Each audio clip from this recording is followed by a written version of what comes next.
महागठबंधन में सीटों को लेकर अभी तक अंतिम फैसला नहीं हो पाया है। इस बीच लोक जनशक्ति पार्टी पशुपति पारस वाले गुट को लेकर कई तरह की बातें चल रही हैं। कुछ कोई कह रहा है कि इसका विलय आरजेडी में हो जाएगा, तो कोई कह रहा है कि इस पूरे मामले को लेकर जो पार्टी के संसदीय दल के नेता हैं सूरजभान सिंह, वो आरजेडी में जा सकते हैं। फिलहाल तमाम अटकलों के बीच हमारे साथ हैं लोक जनशक्ति पार्टी के प्रवक्ता श्रवण अग्रवाल जी। क्या पूरा मामला चल रहा है? कल से ही कई गलत खबरें हमारी पार्टी को लेकर और हमारे नेतृत्व को लेकर चलाई जा रही है। जो भी खबर सोशल मीडिया के माध्यम से या और मीडिया हाउस के माध्यम से चलाया जा रहा है, सारे के सारे गलत खबर, गलत नैरेटिव, गलत परसेप्शन हमारे पार्टी को लेकर चलाए जा रहे हैं। इसका हम पूरी तरह से खंडन करते हैं, क्योंकि आज आदरणीय सूरजभान सिंह जी ने खुद स्वयं एक निजी चैनल को कह दिया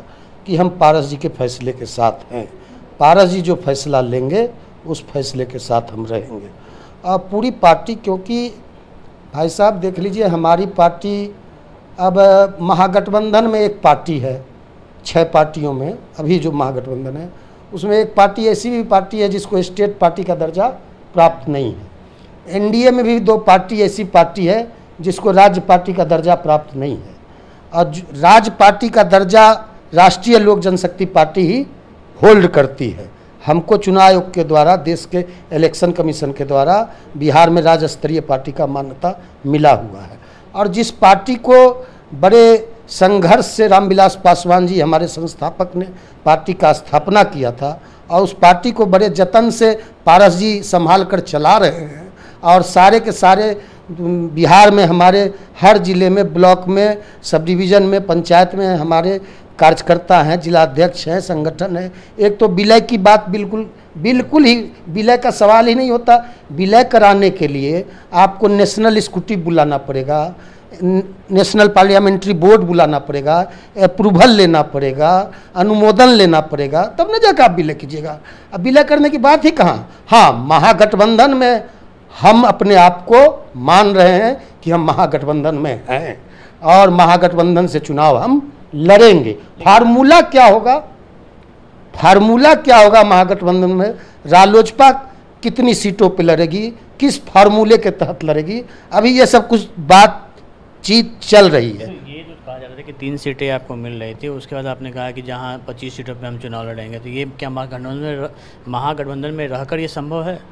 नहीं, 25 सीटों पे हमने, हमारे नेता Surajbhan Singh ji central parliamentary board के चेयरमैन हैं, उनके द्वारा यह बयान दिया गया कि चिराग पासवान के सभी सीटों पर हम उम्मीदवार देंगे।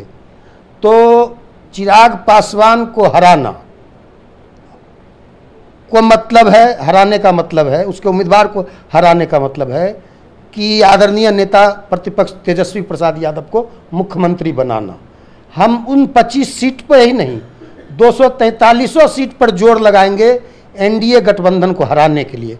क्योंकि जो एनडीए गठबंधन आज से 10 दिन 15 दिन तक पहले नारा लगाता था 2025 फिर से नीतीश, और सीट कितना 225, तो उस एनडीए के सबसे बड़े नेता गृह मंत्री अमित शाह बिहार में आके 160 पे आ गए। 225 का नारा लगाने वाले अब 160 पे आ गए। ये 60 भी नहीं जीतेंगे। ये भी कहा जा रहा है कि सबके जो सेंट्रल पार्लियामेंट्री बोर्ड के चेयरमैन है सूरजभान सिंह, वो अपने परिवार के साथ आरजेडी में शामिल होंगे। बिल्कुल गलत खबर है। इसका खंडन आज आदरणीय सूरजभान सिंह जी ने खुद कर दिया है कि आरजेडी में जाने की कोई बात नहीं है। लेकिन कई फार्मूले पे बात चल रही है। ये 3 सीट, 4 सीट, 12 सीट, 15 सीट, ये सब मीडिया में चल रहा है। अभी हम लोग की बातचीत चल रही है और अभी भी आरजेडी की बैठक चल रही है। नेता प्रतिपक्ष आदरणीय तेजस्वी यादव जी को दिल्ली भी जाना है। हमको लगता है 1-2 दिन लगेगा, सारे चीज़ लेकिन ठीक ठाक हो जाएगा। चलिए, तो ये श्रवण अग्रवाल जी तो साफ तो बताया कि जो पार्टी को लेकर जो अफवाहें चल रही, जो अटकलें चल रही हैं, उनकी हकीकत क्या है। कैमरामैन सनी के साथ अमिताभ ओझा, न्यूज़ 24।